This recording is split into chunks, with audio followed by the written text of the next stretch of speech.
Perkenalkan, nama saya Sakina. Saya dari kelas 2B Pendidikan Masyarakat. Saya akan menjelaskan tentang gender dan kekerasan dalam rumah tangga terhadap perempuan. Pertama, kita harus tahu pengertian gender. Istilah gender oleh para ilmuwan sosial itu menjelaskan tentang perbedaan perempuan dan laki-laki yang bersifat bawaan sebagai ciptaan Tuhan dan mana merupakan bentuk budaya yang dikonstruksikan, dipelajari dan disosialisasikan. Karena mengapa harus dibedakan? Karena selama ini kita sering sekali mencampur adukan ciri-ciri manusia yang bersifat kodrati dan tidak berubah dengan ciri-ciri manusia yang bersifat non-kodrat yang sebenarnya tidak berubah atau diubah. Perbedaan peran gender ini sangat membantu kita untuk memikir kembali tentang pembagian peran yang selama ini dianggap telah melekat pada perempuan dan laki-laki. Perbedaan konsep gender secara sosial telah melahirkan perbedaan perempuan dengan laki-laki dalam masyarakat. Secara umum, adanya gender telah melahirkan peran, tanggung jawab, fungsi, ruang tempat di mana manusia itu beraktivitas. Perbedaan gender ini melekat pada cara pandang kita, sehingga kita sering lupa seakan-akan hal itu merupakan sesuatu yang permanen dan abadi. Berarti dia tuh kita tuh memandang kalau itu tuh kayak permanen, tidak dapat diubah, padahal sebenarnya bisa diubah gitu kan. Secara sederhana, perbedaan gender telah melahirkan perbedaan peran, sifat, fungsi yang terpola atau yang tersusun, yaitu 1. Konstruksi biologis dan ciri primer, sekunder, maskulin, feminin. 2. Konstruksi sosial dan peran citra baku. 3. Peran konstruksi agama dan keyakinan kitab suci agama.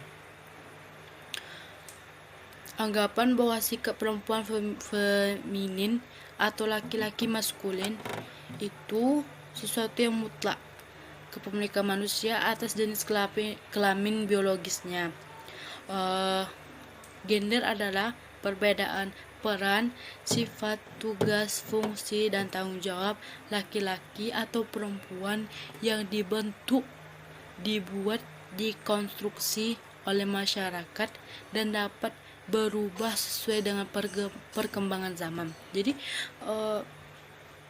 gender itu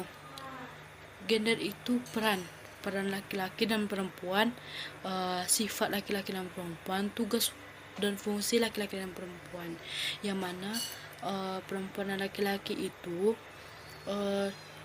bisa melakukan atau mereka bisa membentuk karakter mereka, tugas mereka, sifat mereka sesuai dengan perkembangan zaman. Apalagi zaman sekarang kebanyakan wanita itu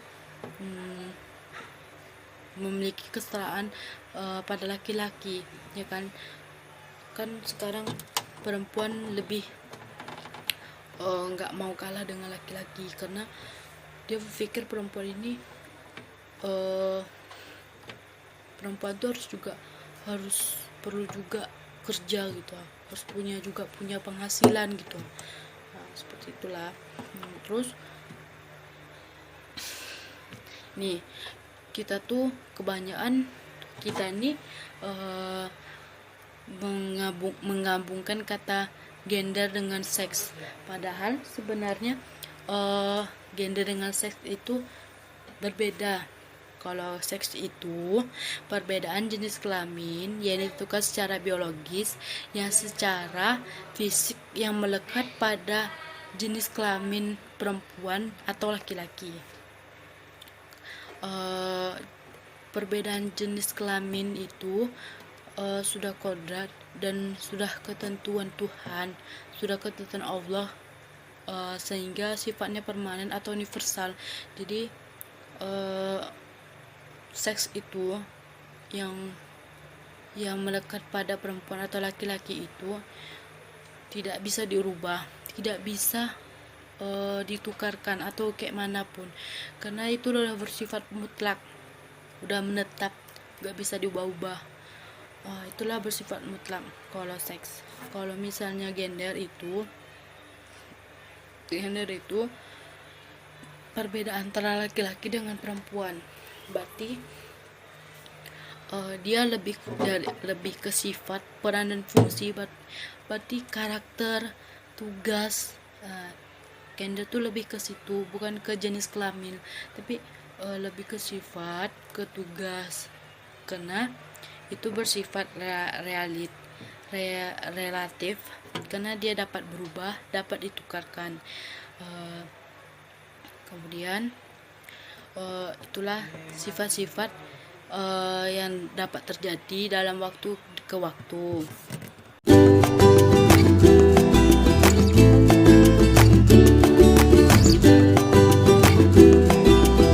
Saya akan menjelaskan cara mengatasi diskriminasi gender. 1. Planning atau merencanakan, membagi manusia dengan kemampuan pribadinya. 2. Organizing atau directing. 3. Amati dan pelajari organisasi perempuan serta peran kepemimpinan mereka dan tingkatkan kemampuan mereka memimpin. Itu untuk para laki-laki yang telah memimpin seorang perempuan. 4. Cara-cara perempuan menentukan kebutuhan dalam pertemuan-pertemuan mereka. Bedakan kebutuhan praktis dan kebutuhan strategis. Tingkatkan pertemuan mereka dalam menentukan kebutuhan strategis. 5. Temukan peran produktif perempuan, atau ini merupakan kekuatan yang dapat mengubah situasi. 6. Cari cara untuk mengubah posisi dan peran perempuan dan usahakan peningkatan posisi mereka. 7.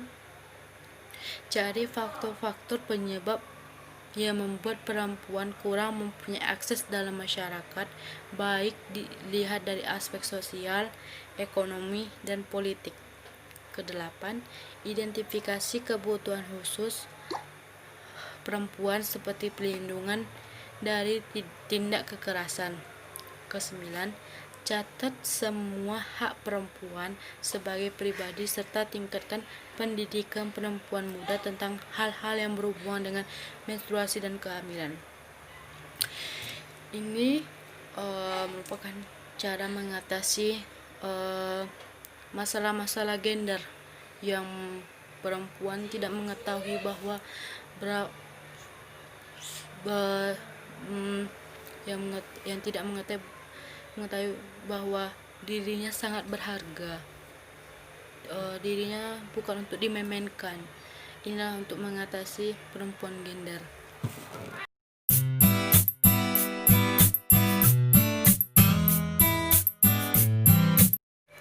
Baiklah, dari sini dulu, sampai sini dulu penjelasan yang saya bisa sampaikan tentang gender dan kekerasan dalam rumah tangga terhadap perempuan.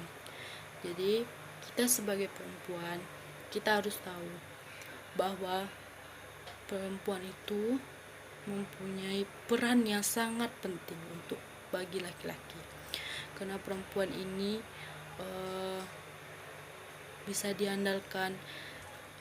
Perempuan ini mempunyai peran untuk bisa menyelesaikan masalah, bisa menjadi pemimpin jika dia tahu kalau sebenarnya dia tuh bisa memimpin orang, walaupun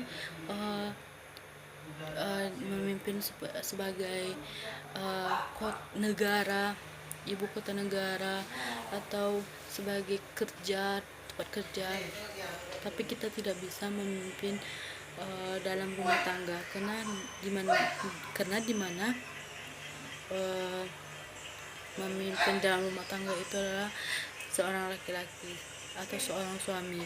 Jadi kita sebagai perempuan ini harus tahu betapa berharganya diri kita ini, bukan untuk semena-mena, dan kita ini bukan untuk direndahkan, karena gender itu kesetaraan antara laki-laki dan perempuan. Kita harus mempunyai keadilan, kita harus mempunyai kekuatan supaya kita tuh tahu bahwa kita tuh bukan untuk jadi pelampiasan nafsu laki-laki, bukan sebagai permainan laki-laki. Kita harus tahu karena gimana zaman sekarang yang mana media sekarang canggih, yang begitu pesat, yang membuat karakter manusia hancur, rusak gara-gara media, jika media tersebut tidak dimanfaatkan sebaik-baiknya.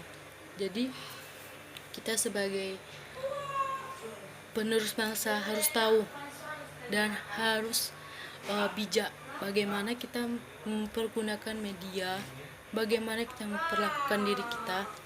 Kita harus tahu dan harus berbijak. Kita harus bijak karena kita akan merasakan semua apa yang kita alami sekarang. Baiklah, sampai sini dulu penjelasan saya. Semoga bermanfaat bagi seluruh orang yang telah menonton video saya. Semoga bermanfaat dan berkah. Sekian dari saya. Wabillahi taufiq wal hidayah. Wassalamualaikum warahmatullahi wabarakatuh.